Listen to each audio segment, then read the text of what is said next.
میرے حبیب نے فرمایا بندہ جب رو کے کہتا ہے نا یا اللہ غلطی ہو گئی معاف کر دے، فرمایا میرا مالک اسے فوراً ہی معاف فرما دیتا ہے۔ تو آ تو صحیح، تو آتا ہی نہیں۔ سنیں بڑی پیاری حدیث، بڑی خوبصورت حدیث، کنز المال میں دیگر کتب احادیث میں ہے۔ حضرت ابو ہریرہ رضی اللہ تعالیٰ عنہ فرماتے ایک بابا جی نبی پاک کی بارگاہ میں آئے، اور جب وہ واپس جانے لگے تو میں نے عمر پوچھی تو عمر تھی 96 سال۔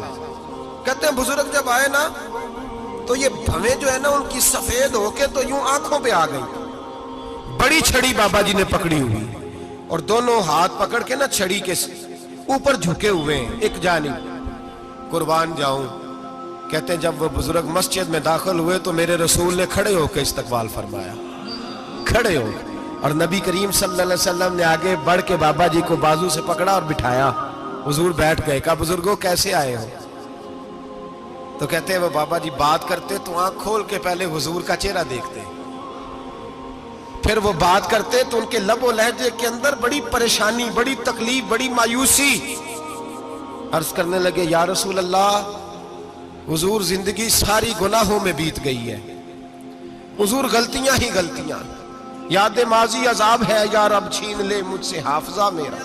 اے اللہ کے رسول بڑی لمبی فہرست ہے، پاپ ہی پاپ ہے، کالے سیاہ دفتر ہے۔ یا رسول اللہ صلی اللہ علیہ وسلم جب پلٹ کے دیکھتا ہوں حضور مجھے نیکی دکھائی نہیں دیتی۔ حضور اس عمر میں آپ کا ایک صحابی ملا ہے، اس نے بات سمجھائی ہے تو تھوڑا خیال آیا ہے، لیکن یا رسول اللہ صلی اللہ علیہ وسلم اب میرا وجود بیکار ہو گیا ہے، حضور بوڑھا ہو گیا ہوں۔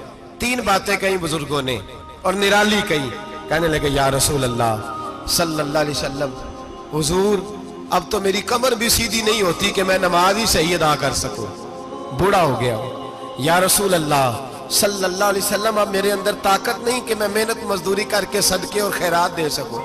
یا رسول اللہ صلی اللہ علیہ وسلم اب میں تلوار لے کے جہاد بھی نہیں کر سکتا، حضور نہ میں لمبی نمازیں پڑھ سکتا ہوں، آقا نہ میں صدقات و خیرات دے سکتا ہوں، محبوبہ نہ میں دین کے لیے کوئی جہاد کر سکتا ہوں، بیکار وجود ہے، بیکار۔ بیکار وجود کو تو گھر والے برداشت نہیں کرتے، بچے دعا کرتے ہیں یا اللہ ابا جی کو پردہ دے دے، اماں کو پردہ دے دے، بیکار ہو گیا ہوں اور آج آیا ہوں تو مجھ بیکار کو میرا رب قبول کر لے گا؟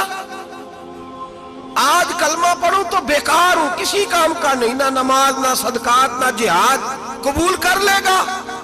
حضرت ابو ہریرہ فرماتے ہیں جیسے برسات میں بارش کی جھڑی لگتی ہے، یوں مصطفیٰ کی آنکھوں سے جھڑی لگ گئی، حضور کھل کے روئے، کھل کے۔ اور میرے حبیب پاک نے فرمایا بزرگوں بڑے مجاہد ہیں، دین کے لیے جہاد کرنے والے بڑے ہیں، رب کریم کو آپ کی تلوار کی اتنی حاجت نہیں، اور فرمایا اس کے خزانے کوئی خالی تو نہیں کہ آپ ہی گویا صدقہ دیں گے تو بھرے جائیں گے، اور فرمایا پھر رب کریم کی شان میں اضافہ نہیں کرتی عبادتیں، وہ تو بندے کو نفع دیتی ہیں۔ میں بزرگوں نہ آپ جہاد کریں نہ آپ صدقات دیں، لا لمبی نمازیں پڑھیں، آپ صدق دل سے آ جائیں، اللہ کے رسول کا وعدہ ہے رب آپ کو بغیر حساب کتاب جنت عطا فرما دے گا۔ آنا تو شرط ہے کہ نہیں؟ آئیں تو صحیح، نہ پہنچے تو صحیح، آ جائیں، اس کو نہیں عادت صدقات و خیرات کی، جہاد کی، تبلیغ، آئیں تو صحیح نا۔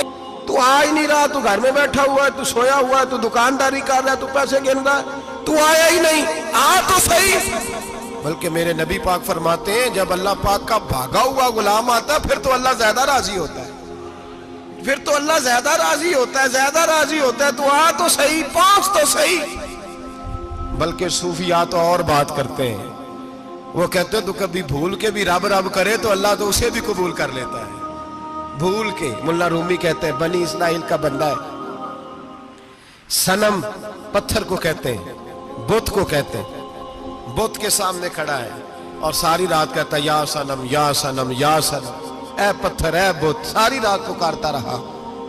رات گہری ہو گئی، نیند کا غلبہ، تھک گیا، سونے کے قریب آیا تو غلطی سے منہ سے نکل گیا یا صمد، یا صنم کی جگہ نکل گیا۔